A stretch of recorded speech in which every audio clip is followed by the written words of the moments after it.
SportsTissueBox.com. SportsTissueBox.com. Get your SportsTissueBox.com. Football season is here, and what better way to commemorate the season than to grab your sports tissue box now at sportstissue.boxes.com. Whether you're celebrating the thrill of victory or agony defeat, sports tissue boxes are there for both young and old. Grab your sports tissue box now at sportstissue.boxes.com. Call them, baby. The Mets are here. Right here for you. What up, y'all? It's your man Sam Ant here at Viral Hip Hop News with some unfortunate breaking news. Now, as I was sitting here on this Sunday sulking over my team getting their ass whipped today, I came across some headlines that really bothered me. Krayzie Bone from Bone Thugs and Harmony, somebody that we've had on the podcast numerous times, somebody we have a fond liking for, definitely somebody that's always been candid, honest, real, and authentic with us, always somebody very gracious, always answering the phone, whether it be to have an interview or just to have a conversation. There hasn't been many conversations. I'm not going to act like we were best friends or anything, but gracious anyway, regardless of any of the relationship status, whatever the case may be. He is fighting for his life right now in a hospital. Krayzie Bone was admitted to the hospital on Friday after coughing up large amounts of blood.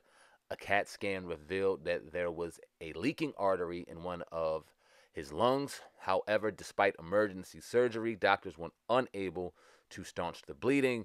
Krayzie Bone suffers from sarcoidosis. I'm sorry if I'm saying that wrong, but it's a rare inflammatory disease that causes the organs to become covered in lumpy nodes called granuloma.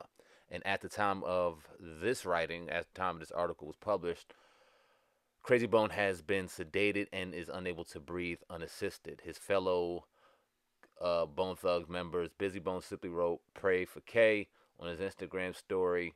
Krayzie Bone turned 50 in June. Man, this is sad. This is sad stuff right here. All we can continue to do is pray. Like I said, we had him numerous times on the show. Always very gracious, always very cool. And you just don't want to see this. This is very scary. I turned 40 in less than a month, and you don't want to see these things happening to brothers so close to your age that look like they got so much life and so much to give and so much going on. You never really know what's going on with somebody, what's going on in their body, what's going on with them. But at the end of the day, you just hope for the best. I mean, what else can I say? So continue to pray for Krayzie Bone during this time, a legend in this hip-hop game and somebody that I've thoroughly enjoyed interviewing throughout our time doing this stuff, man. He was always one of my favorites. So continue to pray, Krayzie Bone. Continue to pray for the strength of his family during this very rough time, I'm sure. And we'll keep covering the news as it continues to come out. Hopefully we got some good news to drop for you guys very soon. Leave a comment in the comment section. Let me know what you think of the situation. I'll leave you with a brief clip of one of our interviews with Krayzie Bone. Dope segment of what we did a little while ago, man. Maybe about a year or so ago. So enjoy the content. Keep praying for Krayzie Bone. Sam Ant out. It was this whole Illuminati talk.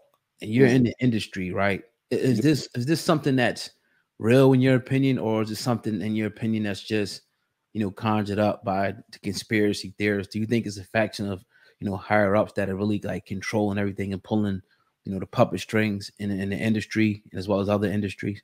In your Man, that the whole Illuminati thing for a minute, to me it's like it's a bunch of propaganda to me. I mean, it could be some truth to it. Mm-hmm. But it's like, you know what I'm saying? Like I think a lot of rappers was using it just to up themselves and make themselves look like they were somebody. Mm-hmm. You know what I'm saying? But I mean, it's like, man, real power, it like the real power, you're never gonna see the real power. Mm. You're never gonna see real power is invisible. You're never gonna see that. So all these people that's out here talking about they this and that, that's not the real powers.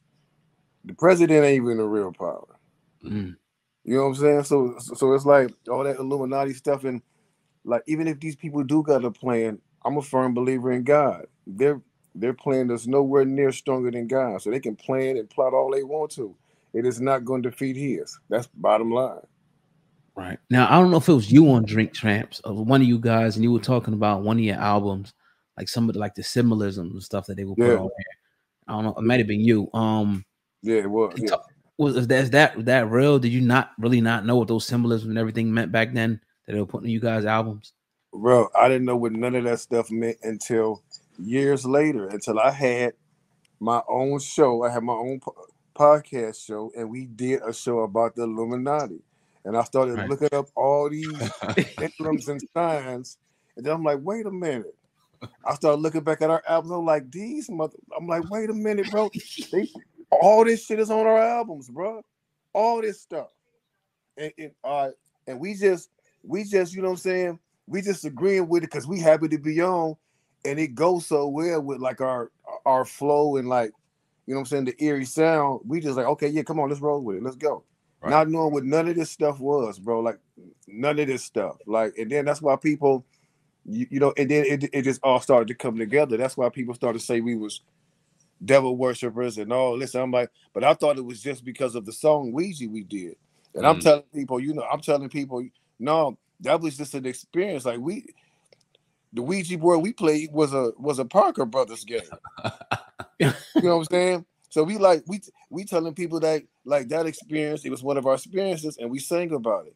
But like when I started hearing like people saying we was devil worshippers because of the stuff we had on the album cover, and then I looked it up, I was like, yo, it's a straight setup though. You know what I'm saying? Because Easy done a lot of our artwork, and the labels done like most of the artwork. They would show us, and we just be like, okay, cool.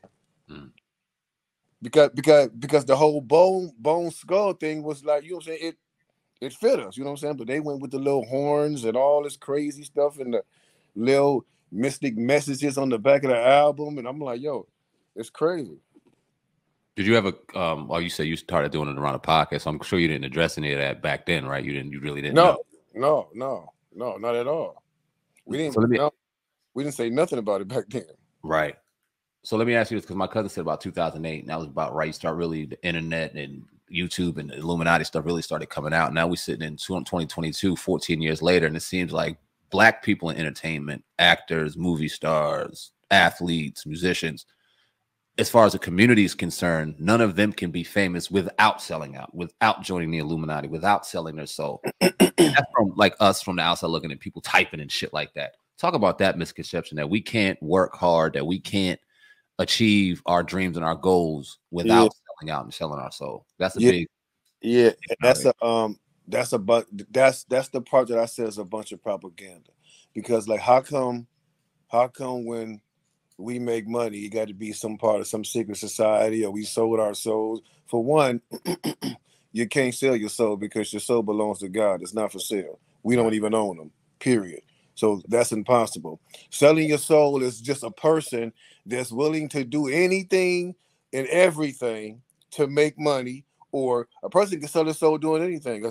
A person can sell their soul selling drugs. You know what I'm saying? Doing any of that. Anything you do to sacrifice to get money, I don't care what it is. You can be a prostitute. Prostitutes sell their soul. Pimps sell their soul to make money. You know what I'm saying? It could be anything. Like, but all that, having a meeting with the devil and signing your life to where people standing in the room and all that, I don't know if people do that. I've never been in a room like that and never planned on being in a room like that. You know what I'm saying? But I can't speak on like what other people have done witness. Maybe it is ceremonies and stuff like that. I don't know. I've heard about it, but like y'all, I've just heard about it because I'm not trying to experience or journey into none of it. Let me ask you this real quick, because you brought it up earlier when we were talking about your imagery. You said Eazy-E did all your artwork. Did you kind of get mad at him, or did you kind of figure that he didn't know what was going on either when he was doing the artwork and you seen only wild symbols? Was that his doing, or that was like the labels doing? Well, Eazy did our first EP because he passed away like for the second. Right. But Eazy knew what he was doing. Eazy knew what he was doing. Eazy was a visionary. He knew what he was doing. Right. But you know, he was just playing off of it. You know what I'm saying? He called himself the devil's son-in-law. You know what I'm saying? In his rap. So I guess he was just playing off of that, and the fact that when he heard that we had stuff like Ouija and like what we was talking about, he was like, oh, they right in on it. You know what I'm saying? Like, I guess that's what he was figuring. And so I guess the label just stayed in that marketing frame what they saw him doing with that. You know what I'm saying? And everything was just dark, and everything was the dark, eerie feel for Bone.